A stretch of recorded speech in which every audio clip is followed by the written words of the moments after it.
When they whisper Catholic, the air changes. Some feel awe, others recoil, and many, far too many, feel nothing at all. In a world drowning in noise, the sacred has grown silent. The crucifix is just decor, the incense, a memory. I do not speak today as a figurehead cloaked in white, nor as a relic of ritual.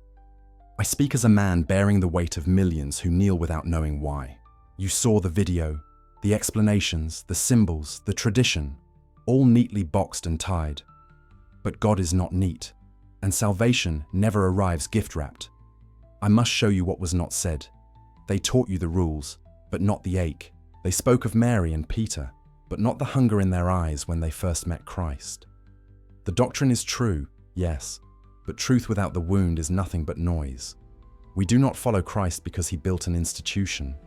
We follow him because he wept blood, he bled for traitors, and he returned for doubters.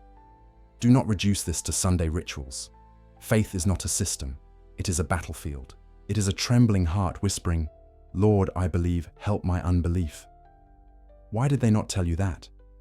You've been told about the Eucharist, the miracle of transformation. But let me tell you something unsettling. Many receive it with dead eyes. They chew what they claim is flesh and drink what they call blood, yet remain unchanged. What does it mean to claim union with God if we walk away still gossiping, still hoarding, still empty? Communion is not a ritual, it is war. Each Mass is a confrontation between our pride and his presence. If you do not feel torn open by it, you were never present. It is not supposed to be comfortable. It is supposed to break you. They mentioned saints.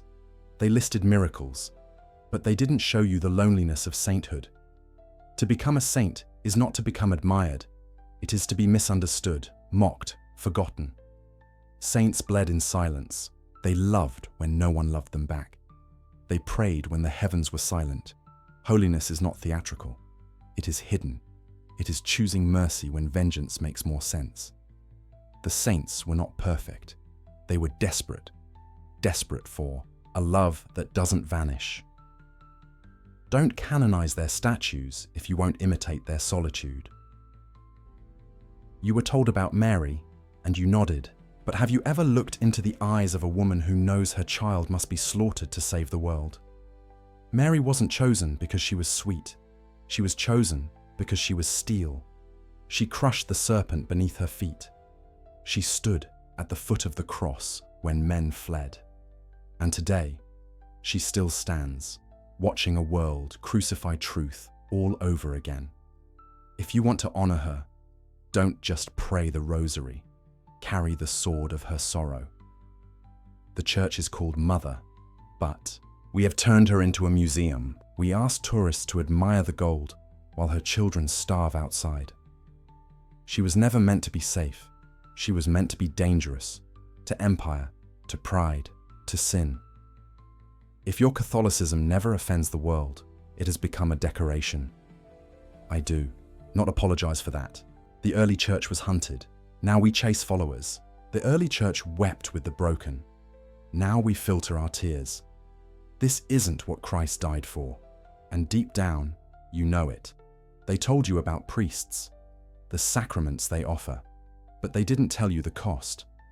A priest is not a performer. He is an altar. He stands where heaven meets hell. When he consecrates the host, he is reliving the crucifixion.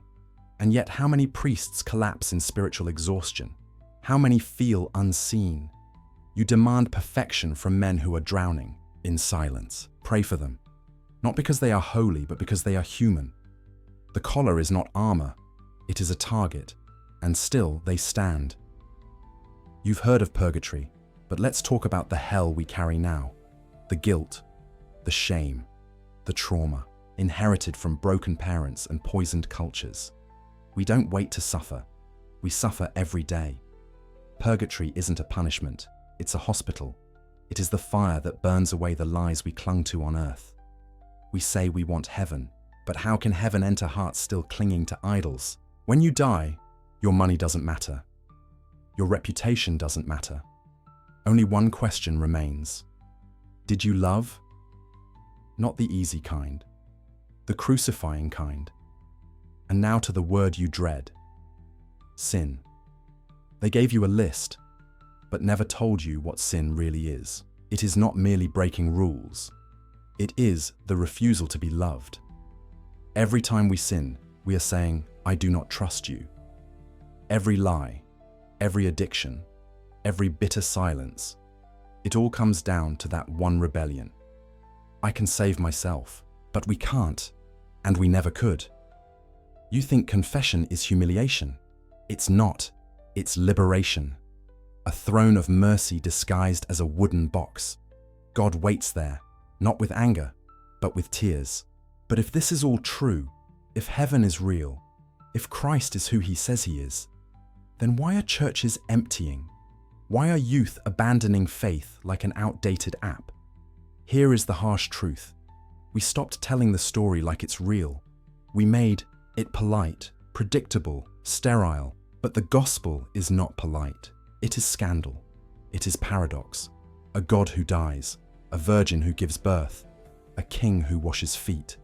This is not myth. This is revolution. And yet we package it like safe content for suburban families. No wonder they scroll past. But what if, what if we dared to say the one thing they don't expect? We dared to say it. The gospel is not a bedtime story.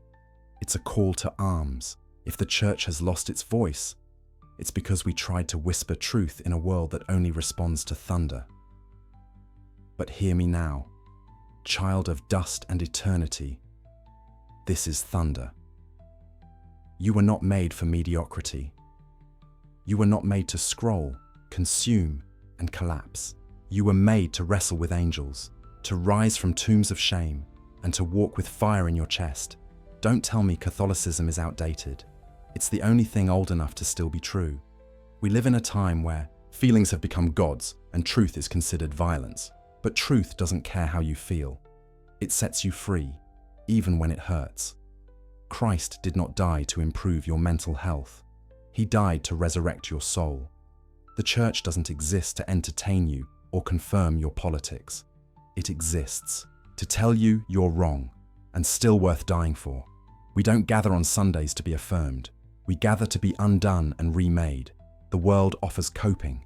Christ offers crucifixion and then resurrection. But first comes the cross. They said faith is personal. That's the new dogma, isn't it? Keep it to yourself. Make it quiet, private. But Jesus was stripped naked in public. He bled publicly. He rose publicly. The early martyrs didn't die in their bedrooms. They died in arenas. You want to follow Christ?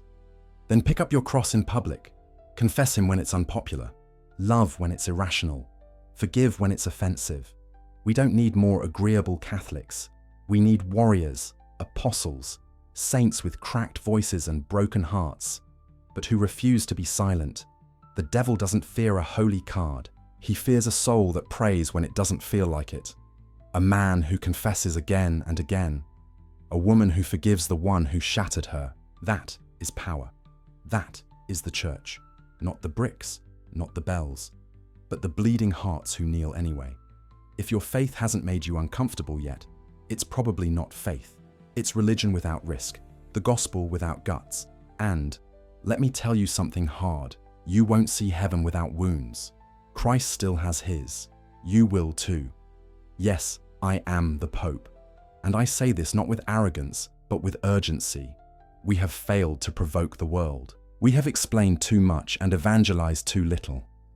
We built cathedrals, but forgot how to speak the language of the heart. We debated theology while children learned apathy. That is not Christ's legacy. That is ours. And we must repent. The future of the church is not in apologetics. It is in authenticity. If your theology does not heal, burn it. If your orthodoxy does not bleed, question it. If your tradition hides you from the poor, abandon it. I speak now to the lapsed Catholic, to the one who was told they were too sinful to belong, to the girl who had questions but was silenced, to the boy who saw abuse and never walked back in. I see you, I grieve with you, and I will say what they didn't. I am sorry, not just as a man, But as a church, we failed to be Christ to you. But please, don't mistake our failure for His. He is not the noise. He is not the shame. He is still the God who left heaven to find the lost, even if that lost one is you. And to those who scoff, who sneer, who post videos mocking the church, I hear you too. You're not nearly as far as you think, because you care enough to mock what you once hoped was true. I don't condemn you. I invite you. Don't rage at the shadows. Come closer to the fire. If the church disgusts you, cleanse it with your life. If the gospel bores you, maybe you've never really heard it. Christ was not tame. The church shouldn't be either. If we have become a museum, then set us on fire with your holiness. So, where do we go from here? We go back, not to tradition, but to truth. Not to rules, but to relationship. Not to comfort, but to the cross. Catholicism was never meant to be domesticated. It began with martyrs. It spread through blood, not branding. And still, in the 21st century, it thrives, not where it is safest, but where it is most persecuted. You want revival? Don't wait for a program. Be the scandal. Be the contradiction. Be the one who still believes when belief costs everything. And if this message has unsettled you, good. If it has offended you, better. Because we are long past the time for soft sermons. The world is dying of despair and we're arguing about preferences. Enough. It's time to bleed again. Time to pray like lives depend on it. Time to fast, forgive, and fight. The devil isn't afraid of cultural Catholics. He is afraid of saints. And saints aren't born. They're made. In fire, in loss, in silence, in surrender. If you want that life, take it. But it will cost you everything. Everything. Except your soul. He is waiting. Not in comfort. Not in theory. But in the wound.